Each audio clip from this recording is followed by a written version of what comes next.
First, the headlines. Federal government commits to tackling insecurity as cadets pass out from Nigerian Defense Academy, Kaduna. As Nigeria marks World Teachers' Day, President Buhari promises more incentives to retain young graduates in public schools. Plus, Nigeria occupies a place in Germany's new global health strategy for improved partnership on health. And now the news in full. President Muhammadu Buhari says the country is making significant progress in containing all forms of criminality. Suleiman Abdullahi Rigachikun reports that the president said this at the 67th passing out parade of cadets of the Nigerian Defense Academy, Kaduna.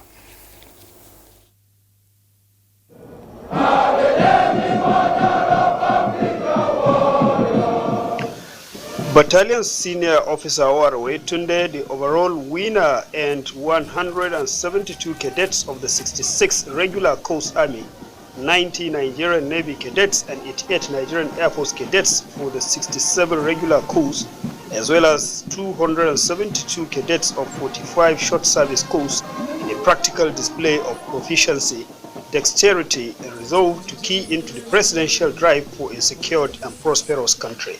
I'm highly impressed.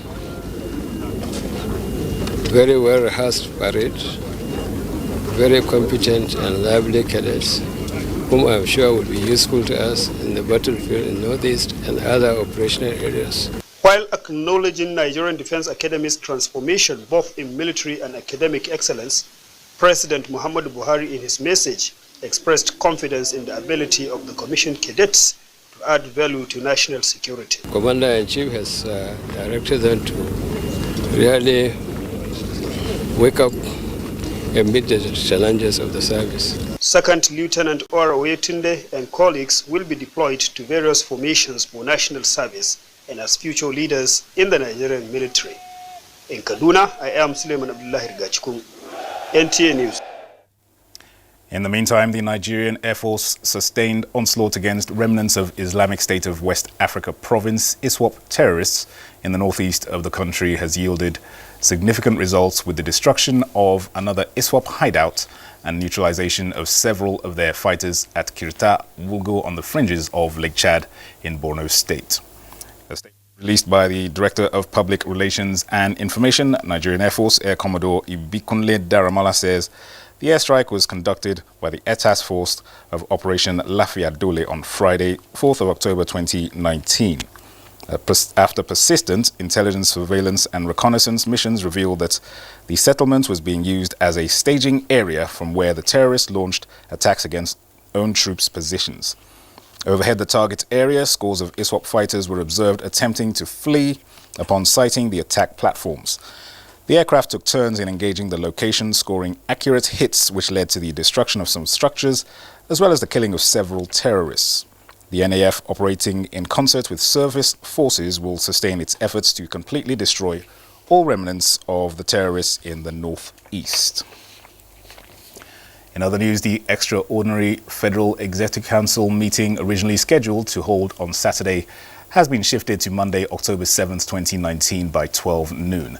Special Advisor to the President, Femi Adesina, says the meeting is to put finishing touches to the year 2020 budget, which would still be presented to the National Assembly by 2 p.m. on Tuesday. Now, World Teachers' Day, also known as International Teachers' Day, is held annually on October 5th to address the status and situations of teachers around the world. Established in 1994, it commemorates the signing of the 1966 UNESCO ILO recommendation concerning the status of teachers. This recommendation outlines standards relating to education, personnel policy, recruitment, and initial training, as well as the continuing education of teachers, their employment and working conditions. World Teachers' Day aims to focus on appreciating, assessing, and improving the educators of the world and to provide an opportunity to consider issues related to teachers and teaching. This year has as its theme, Young Teachers, the Future of the Profession. The federal government will collaborate with state governments with a view to encouraging young talents to embrace teaching as a profession so that rural areas do not suffer neglect in that regard. This is the message of President Muhammadu Buhari at this year's World Teachers' Day. Nigeria occupies... All right, joining us now live to discuss more on World Teachers' Day, I have with me Dr. Mike Ike-Ene, who is the Secretary General of the Nigerian Union of Teachers. Dr. Mike, you're very welcome to the studio. Thank you. All right, this year's theme for World Teachers' Day is Young Teachers, Future of the Profession. Could you just tell us what does this theme explain? Yeah. Of course, everybody knows that there is this dearth of teachers. Mm-hmm. Of course, no wonder today the NUT is pressing for 65 years of age so that we can retain our teachers. And where we cannot retain them, if the bill cannot be signed into law, we expect it should be signed into law because it has passed the two chambers. It's just only awaiting assent from Mr. President. But where we cannot get it now, I think the beauty of this theme is that we should endeavor to bring in the young ones. Right. Okay. And, yeah, go on. Yep. Bringing in the young ones will give a beautiful leg to the older ones who are going, because our teachers are retiring in drones. They are dying in the Northeast. Yep. Almost 1,000 teachers have been killed in the Northeast, Northwest as a result of the menace of Boko Haram. And of course, you discover that the motivation is not there for the younger ones to join. So I think the beauty of this theme is simply apt. It is now or never. Right. You mentioned about the user. They are very important to the future of the teaching profession. Where did we get it wrong in terms of their interest in entering into this profession? Come again. Where did we get it wrong? Where did Nigeria get it wrong with regards to the interest of youths in the teaching profession? Yeah. Of course, where we got it wrong is not far-fetched. Yeah. You can recall that in those days, if I don't know when you were born, but I know that shortly after independence, the teacher was the all-knowing person in the community.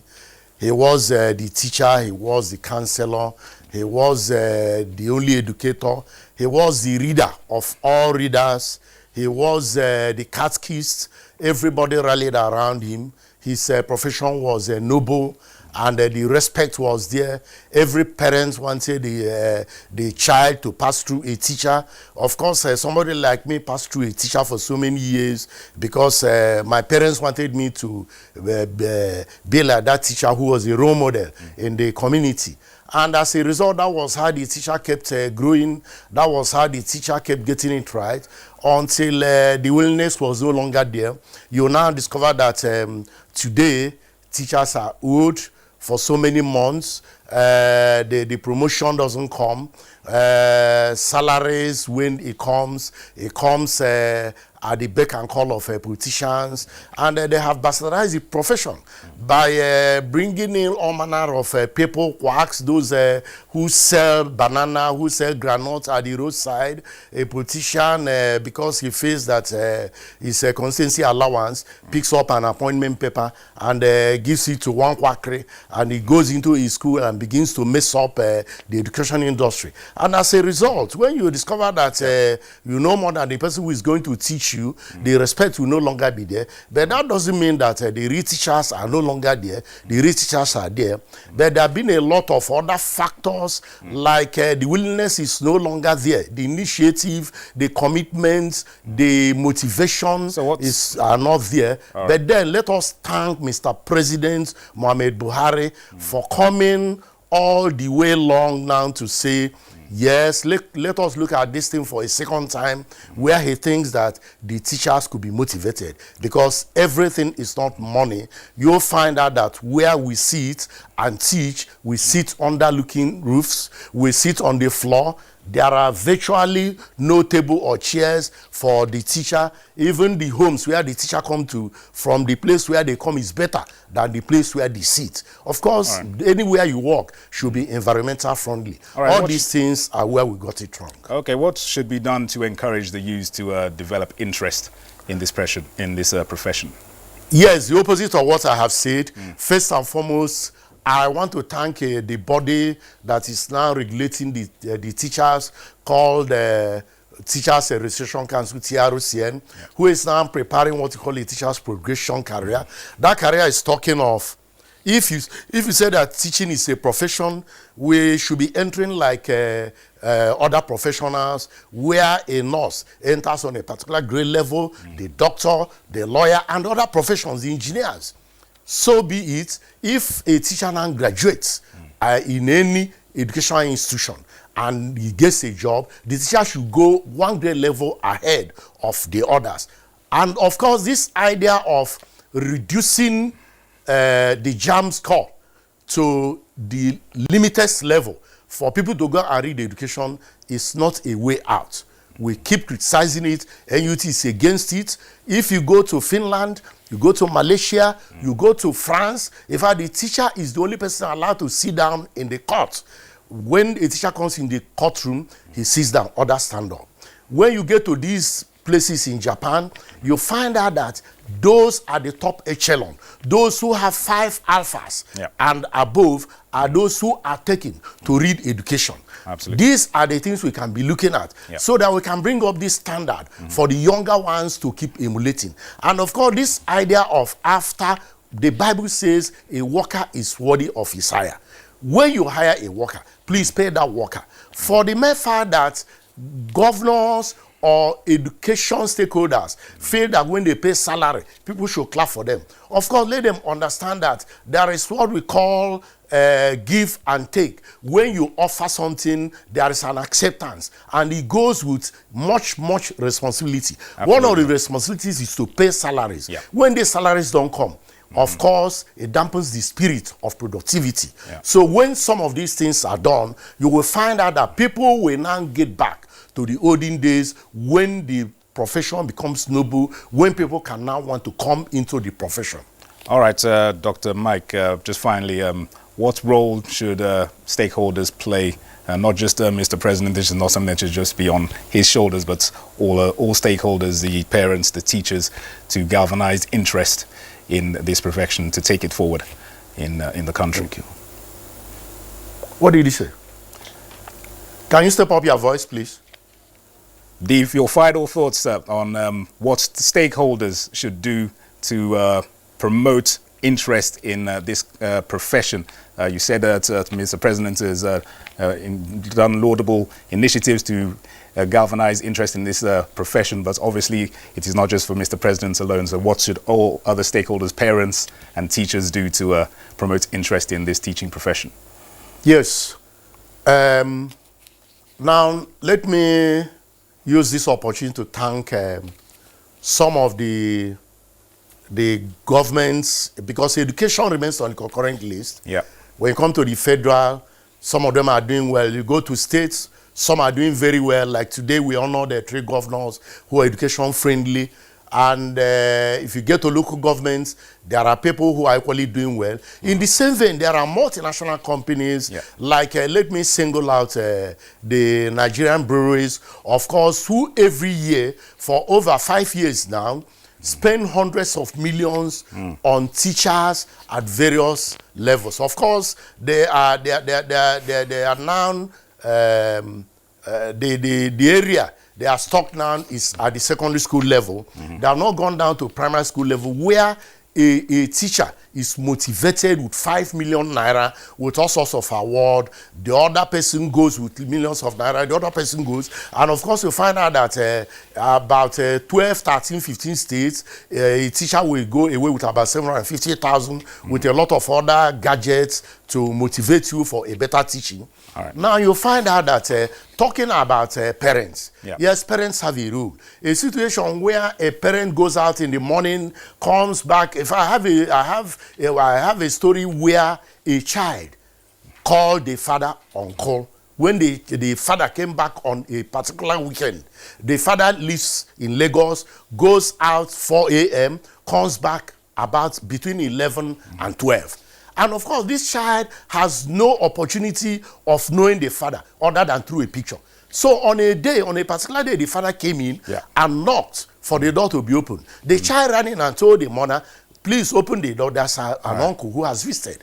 And of course, you know what it means. Okay. So parents have a big role to play as far as education is concerned. Absolutely. First and foremost, they need to encourage their pupils. All right. Dr. Mike Ike, Secretary General, Nigerian Union of Teachers, thank you very much for taking the time to be with us. Thank you. Thank you. All right. This is NTA International News. We'll take a... News continues in a moment. Stay with us. Hey, you! And are you how they talk to? I sabi you now. It's in day your mind, Abi.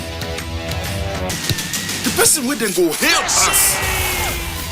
Baba Torosa, Shangalo, Oganekova, Mr. Sabi. And you know if we carry last for this one. A spear into the top corner.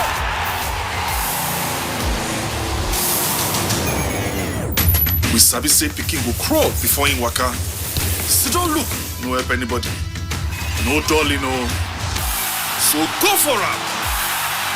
Go for football. Go for all Serie A and La Liga matches live. Go for Go TV Max.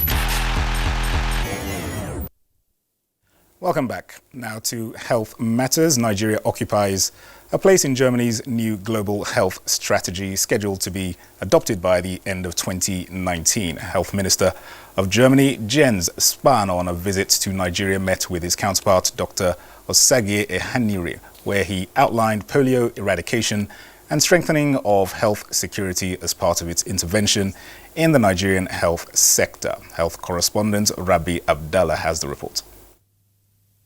Bilateral relations between Nigeria and Germany regained momentum in 1999 with the advent of democracy in Nigeria. Economic relations between the two countries is said to have improved tremendously, with Nigeria being Germany's largest trading partner in the ECOWAS sub-region.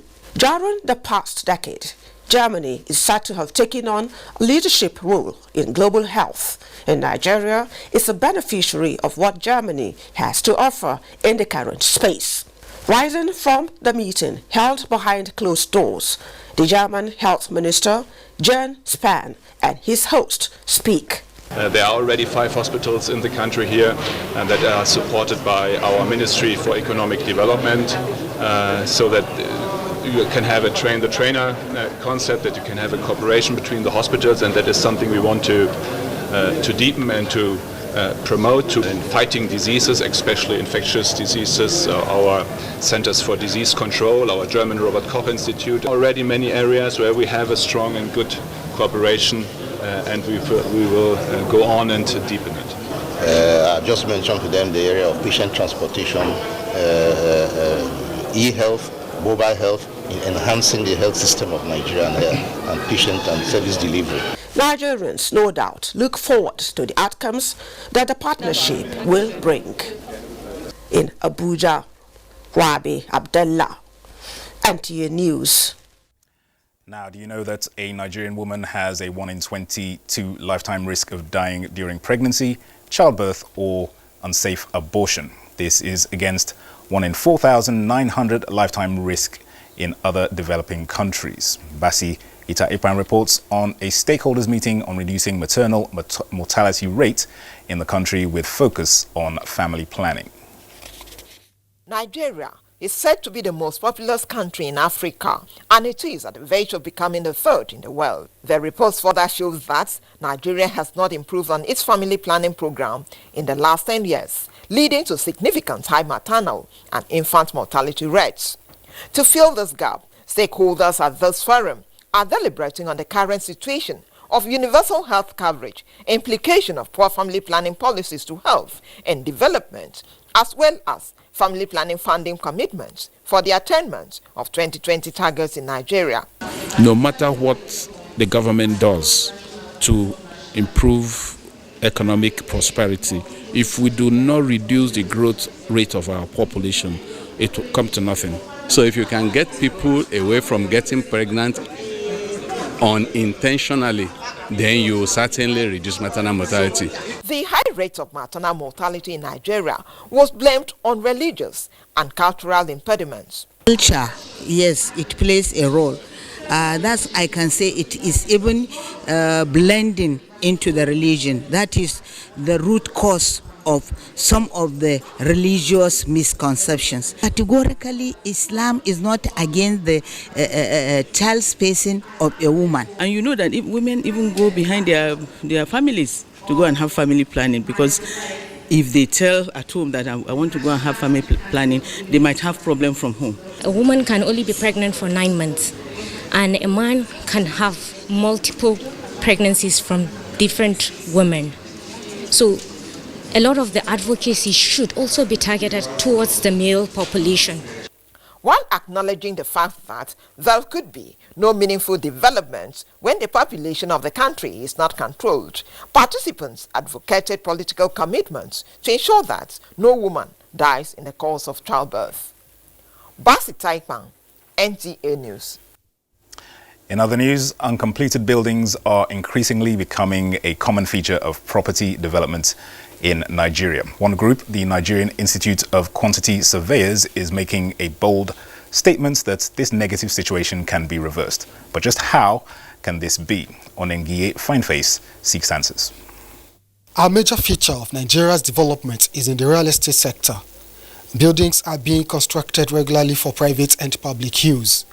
At the same time, several buildings are left uncompleted owing to reasons like shortfalls in finances.